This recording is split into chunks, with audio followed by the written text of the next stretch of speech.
Here we are with another screencast looking at the fixed layout ebook. Now I'm going to just concentrate a little bit more on the multimedia aspects of it and what are the issues about using audio and video. The first thing is we're going back to our first page, our opening page, where we want to have some music playing. But what we want to do this time is to make sure that we provide the standard controller for the audio. So I've got my I've just simply placed my audio on the pasteboard at the moment. You can see that this is simply a piece of music from Mendelssohn. But at the moment it says play on page load. This is fine. We can leave it like that. But what I want to do is to give the users access to some control over it. So the first thing I'm going to do is to bring this onto the screen. We'll put it down somewhere down here at the bottom. But what we now need to do is to extremely lengthen this this object, and I'm lining it up with the text block that's underneath, making it quite a lot narrower. Let's bring it further down to the bottom, make sure it's in the center. And now what we need to do is, with that object selected, we need to go to our fitting menu and fill or fit the content to the frame. So in other words, it's going to stretch out the audio to fill that frame. Let's make it even narrower, like this. And now if we just have a look at it in our preview window,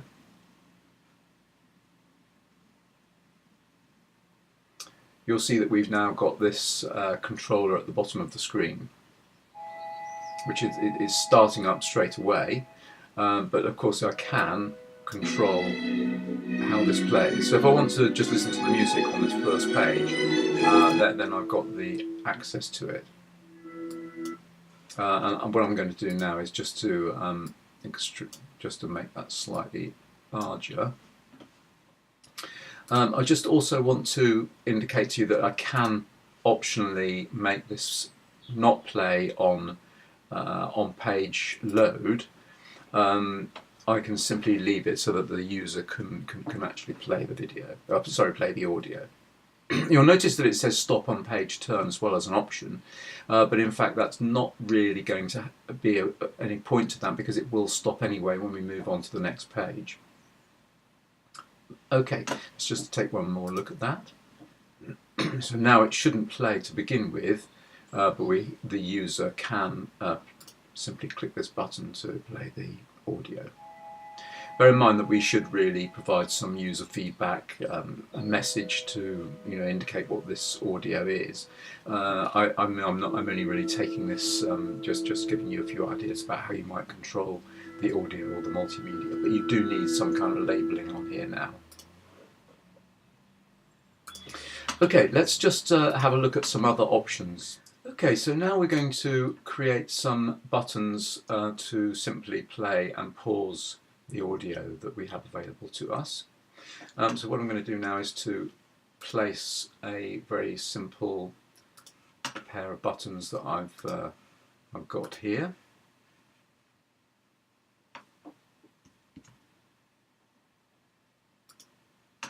Okay, so these are obviously far too big, so I'm just going to reduce them down in size.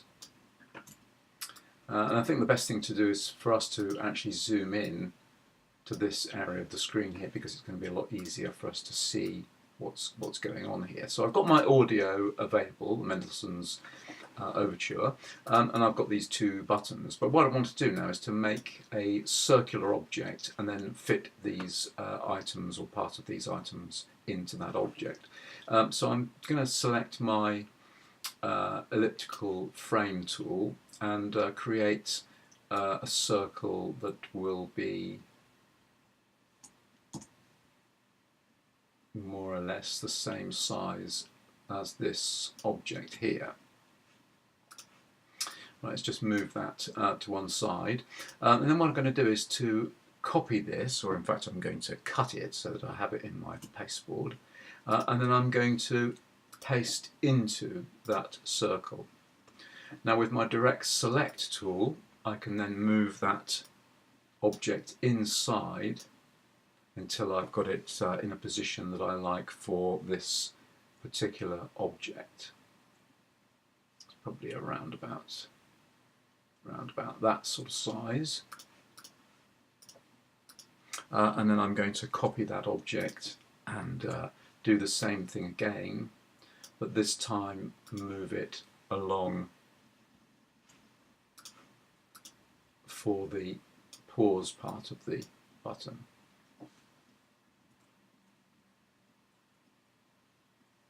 I might need to tweak this a little bit to make it a little bit better, but that's certainly more than adequate for the moment. Okay, so what we now need to do is to convert these objects into buttons. So I've selected this object and I'm going to make that into a button. I'm going to give it a name, which is going to be play audio. And I'm going to take this object and make that into a button and call that pause audio. Okay, well, while we're selecting on that, we're going to now create an action for that, which is to go to the sound that's on the screen and actually pause that audio. That's what that's going to do. This one, on the other hand, is going to play the audio, although actually, to be honest, it's better if you resume the audio rather than play it, because then if it is paused, it will then play from where you paused it. Okay, now there are a number of things to just what we want to do really is to not necessarily have both of these things on the screen at the same time. Of course you can, and this will certainly work.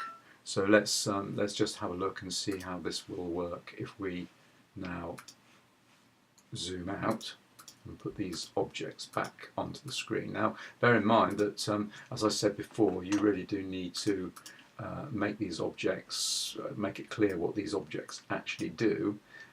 So I'm just going to put these onto the screen down here. Now the audio must be actually on the screen. So I really need to hide it, but I'm going to leave it where it is for the moment because this is just a test. You'll see in a moment that we need to put this right to the back and hide it as we did before, because we don't need to see the controller at all. Let's actually just see what this looks like when we put it onto the screen. Okay, so this will play the audio.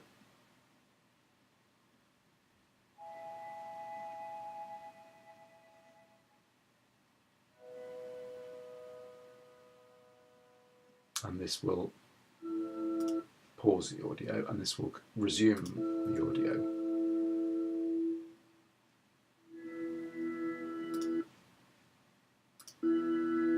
Now, for further sophistication, and I will again move these objects back onto the pasteboard and zoom in so that we can actually see what's going on. What we want to do is we want to only show this object, this play button, and only reveal the pause button when the audio is playing. So that the way we do this then is we take the pause button, let's go back to our buttons, and we make sure that that is not visible until triggered. But we also make sure that when we click the pause button, what it will actually do is to hide itself. So in other words,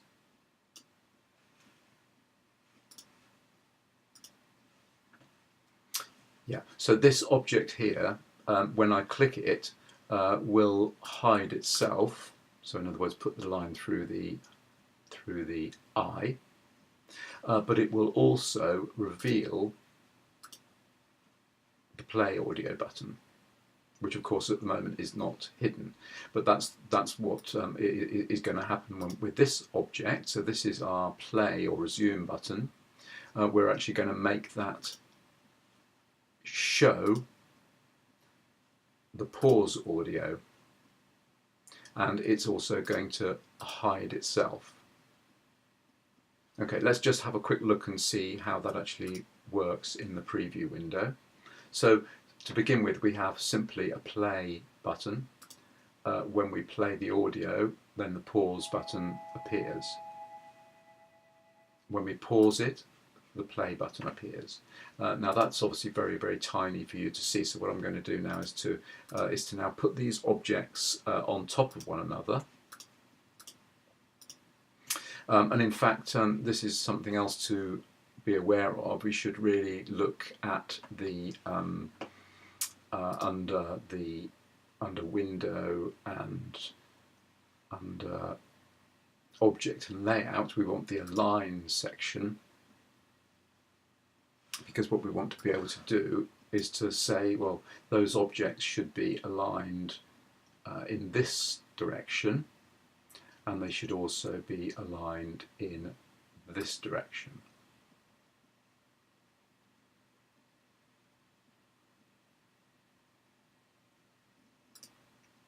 Putting them therefore on top of one another. What we then need to do is to decide where we want to place this.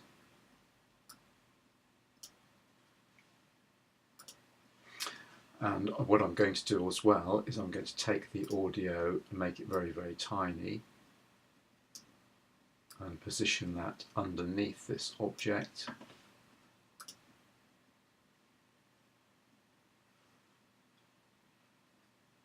Send it to the back. And I'm also going to turn off the animation of this object.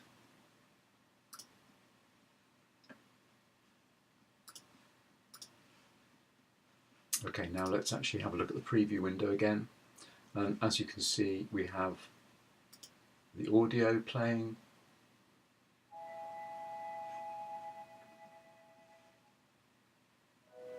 And then pausing. So what we need to do really to make this work properly is to have again a label on here. We can reveal a label when we roll over it, or we can have a proper label that explains what this audio is. So let's just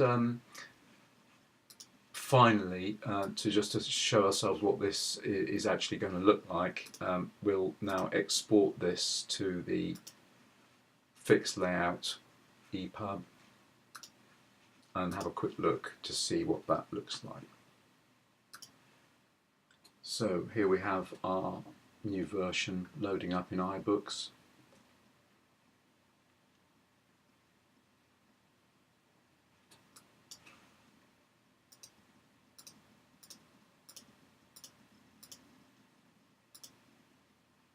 And here's our starting page for A Midsummer Night's Dream, the play.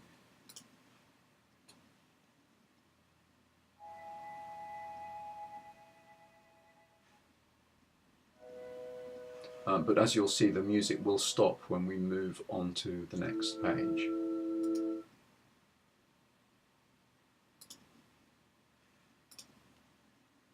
So these are just some of the features, some of the things that we can do. Let's just move back to InDesign and just very quickly show video.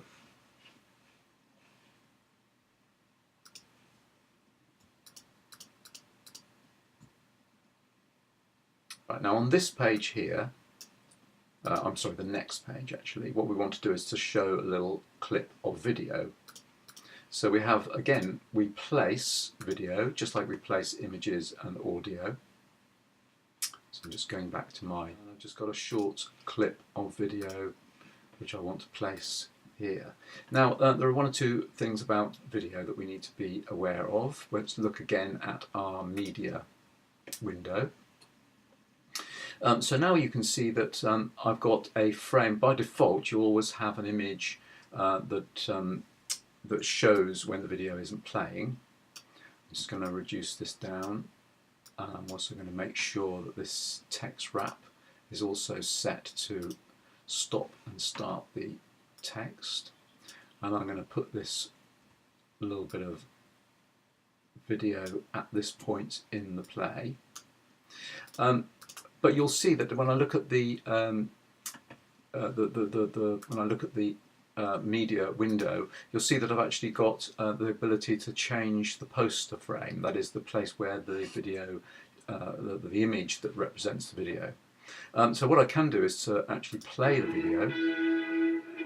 When I reach a point where I want that to show as the, so that's the point at which I want to show, I then click this little icon to the right of the frame, current frame, and then it will change that to that frame. Now what kind of controller do we want? Well, I'm just going to go for the skin all over. You can make it so that the controller shows when we roll over. That's certainly possible, so I'll select that as well. And now let's just have a look at this in the preview window. So there we have it.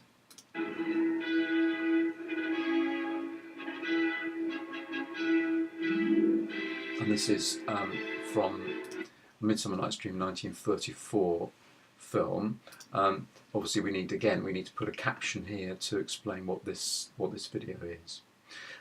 Let's just very quickly finally look at that in the exported ebook.